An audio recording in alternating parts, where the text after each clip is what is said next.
menggunakan stik kayu, kemudian benih selada dimasukkan satu persatu menggunakan tangan. Hidroponik adalah cara menanam dengan memanfaatkan air tanpa tanah.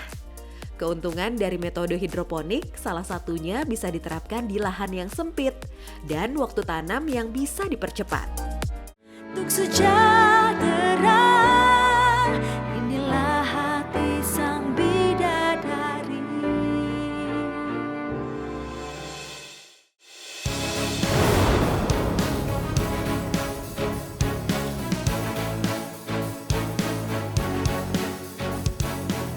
Selamat pagi.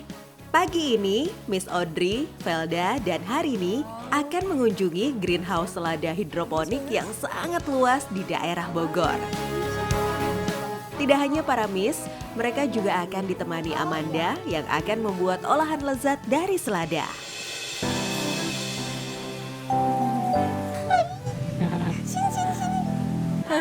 Hai, apa kabar? Baik, Halo.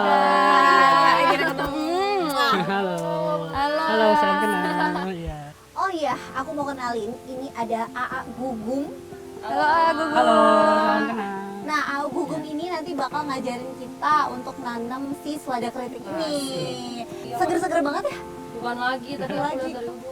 Iya, parah. Katanya pengen bawa pulang nggak sih? Mau langsung kita belajar terjun? Boleh. Langsung ke penyemayan.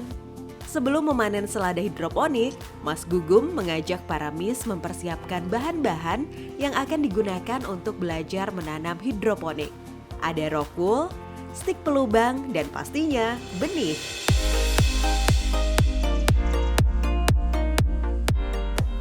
Oh ala, ini yang namanya rock wool. Betul sekali. Oh ini lagi diapain, Mas? Lagi dipotong. Perkenalkan, ini salah satu rekan kerja saya juga, namanya Mas Ferry. Halo Mas Ferry. Nih ada yang bisa aku bantu nggak ya? Boleh Mungkin aku bisa bantu bantu motong. Oh ya. Bahannya dari apa, Mas? Ini sebetulnya serat ya, serat-serat dari bahan-bahan batu bara, terus kan. Terus ada lagi serat-serat kayak bahan kimia lah gitu. Oh, jadi bukan cuma satu bahan aja ya, Enggak Mas? hanya satu bahan. Tapi ini aman dipegang pakai Aman, tangan gitu aman aja nggak banget. apa-apa ya mas? Aman banget. Baik, Averi, Mbak Rini, sama Mbak Velda langsung masahin rock wool. Siap. Nanti biar saya Mbak Amanda sama Mbak Audrey Memotong rock wool. seperti itu. Silakan. Oh ya Mas, ini rokulnya kenapa harus dibasahin dulu sih? Karena kalau nggak dibasahin, benihnya nggak akan tumbuh, Mbak. Seperti itu kan, karena benih itu kan perlu adanya kadar air yang cukup banyak gitu kan. Sekarang kita mulai basahin rock wool-nya di luar. Oke. Ayo, Mbak.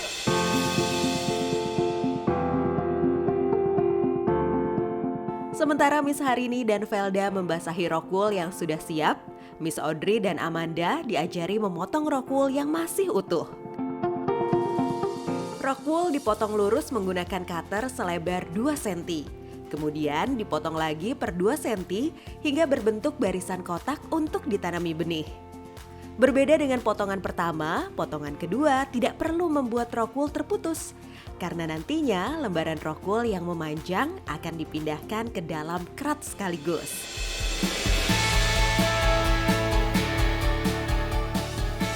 Aku lanjut memotong-motong. Iya. Berarti harus ditekan ya biar nggak miring Harus ada ya. penekanan, Oh, soalnya tadi- biar nggak miring pas Oke. ditaruh di sini. Miring. Biar rata semua seperti itu. Siap. Tadi aku miring ya? Sorry. Nah Mas Gum, Iya. waktu itu kan mama saya pernah nanam tuh hidroponik di rumah.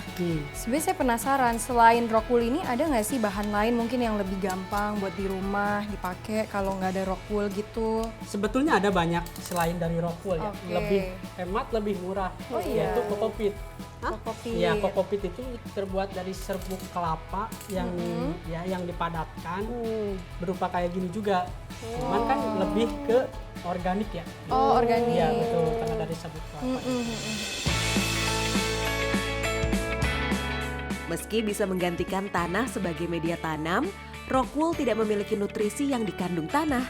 Berfungsi sebagai media tanam, rock wool hanya menyanggah akar dari benih yang tumbuh di dalamnya. Selesai dipotong, rock wool kering dimasukkan ke dalam kerat untuk dibasahi lalu ditanam benih. Sebelum ditanami benih, rock wool harus dibasahi dengan air bersih secara menyeluruh. Rockwool dapat menyerap dan menyimpan kadar air tinggi yang sangat dibutuhkan oleh tanaman hidroponik. X to the Q to the me. Aduh. Oh, ternyata berat sekali. Oh ya? Soalnya udah taruh air Udah kan. isi air ya, jadi berat. Tadi mah pas pergi berasa strong ya. Pas nyampe agak encok kita ya ampun. Baru 2 itu, belum 3, 4.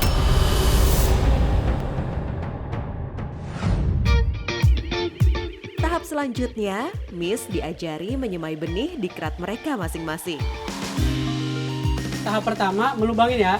Nah, tadi kan udah dilubangin nih Mbak Audrey. Digarisin Tujuannya yaitu untuk batas melubangin ini gitu kan.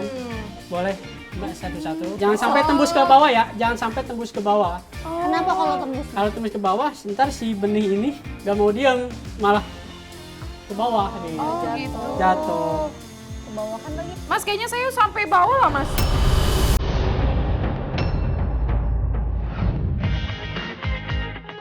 Sebelum bibit disemai, Rockwool dilubangi menggunakan stik kayu, kemudian benih selada dimasukkan satu persatu menggunakan tangan. Berarti ini langsung dimasukin Masukin aja langsung satu lubang, satu pil. Ya. Suset. Nah, Perlu ditutup lagi habis itu. habis ini nanti kita diamin sehari untuk proses perkecambahan atau sprout. Nanti dia kebuka gitu. Betul. Oh, 1 hari langsung Ya. itu ya. Tapi ada syaratnya perubahan ya. kita ditutupin pakai entah itu kain yang gelap atau plastik yang gelap. Proses etiolasi namanya. Etiolasi.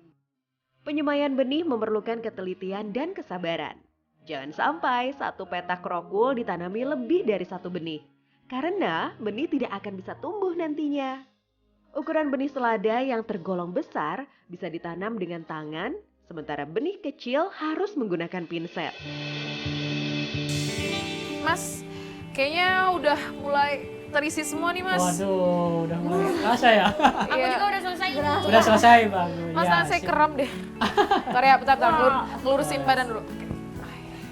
Nah, kalau habis ini, oke, udah ini kita diemin 1 malam, dirapihin, biar nanti Mas Ferry yang beresin.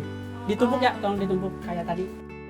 Benih yang sudah disemai akan didiamkan semalaman di dalam ruangan dan ditutup rapat hingga menjadi kecambah.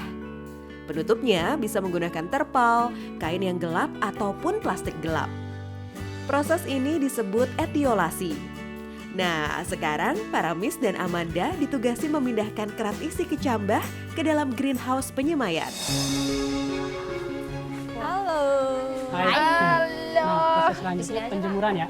Proses penjemuran dari awal tadi sprout di sana, kurang lebih 1 hari 1 malam, dikeluarin kayak gini sampai 3 hari.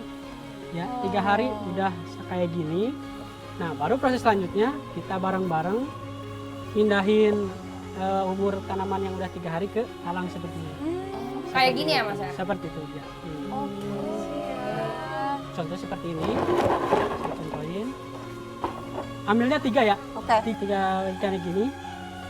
Oh, 3 begitu. Nah, tangannya seperti ini, angkat pelan-pelan. Bisa langsung ya Mas? Bisa langsung taruh bawah. Oh. Seperti itu. Kecambah selanjutnya dijemur hingga 3 hari sampai jadi bibit. Kemudian bibit yang tumbuh pada Rockwool tersebut dipindahkan ke talang yang dialiri air. Pengangkatan bibit ini harus hati-hati ya, agar Rockwool tidak terputus dan berantakan.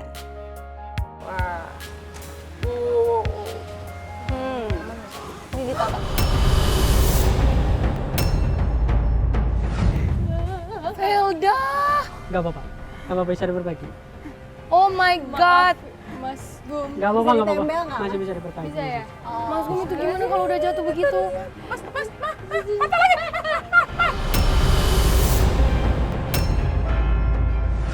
Oh, itu Iya. ini udah. Nanti bisa disusun kok. Nah, ya disusun seperti ini. Oh no. Yang penting ini nggak patah. Mas maaf, Iya, nggak apa-apa. tadi saya mau buru-buru. Felda itu kan harus ditunggu 3 hari Felda. Enggak apa-apa. Tuh excited kayaknya. Ada yang rusak dikit loh. Kok aku nggak sengaja. Nah, kalau udah semua, kita pindahin kerat kosong tuh. Ada kan kerat kosong? kita pindah tanam, tapi sebelumnya kita angkatin dulu ini.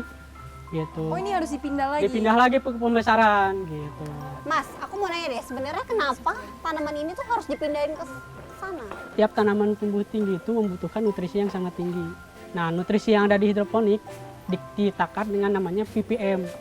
Nah, untuk pemindahan dari awal pembenihan sampai ke sini, ppm-nya itu rendah. Makanya pas begitu dipindah ke sana membutuhkan ppm yang tinggi ini tuh.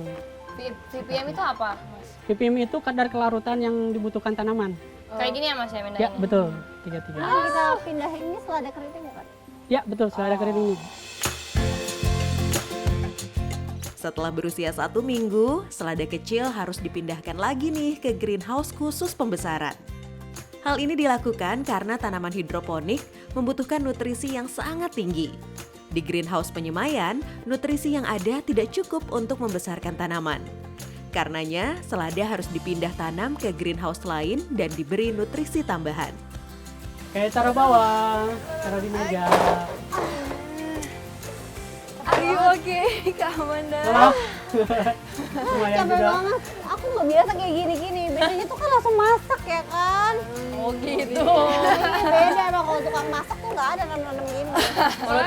Saya kalau masak kan nggak sambil nanam ya kak? Iya, nanam Benar dulu, juga. terus masak kelamaan. Udah panen makan. Masak. Ya udah gimana kalau misalnya kita langsung panen aja, biar sembari diambil semuanya ini panenannya. Nah, terus langsung masak deh, Kak. Oke deh. Boleh, boleh. Langsung bagi dua aja ya. Ya. Kak Rini sama Kak Amanda boleh panen. Oke, Temenin yes. teman saya, Mas Ferry. Kebetulan lagi ada di belakang nih. Dari tadi Aku lagi panen. Ya, nah untuk Ikut-ikut. Oke. Oke, menarik. misi. Kita ke sana dulu ya, guys ya. Oke. Masak yang enak ya, jangan gosong loh kali ini, jangan. Kan yang masak bukan aku. Oke. Aku Sudah, Kak Uday, Kak Felda. Oke. Sebelum pindah tanam, Yang mana, Mas? kita cek dulu air nutrisinya di bawah sebelah sini.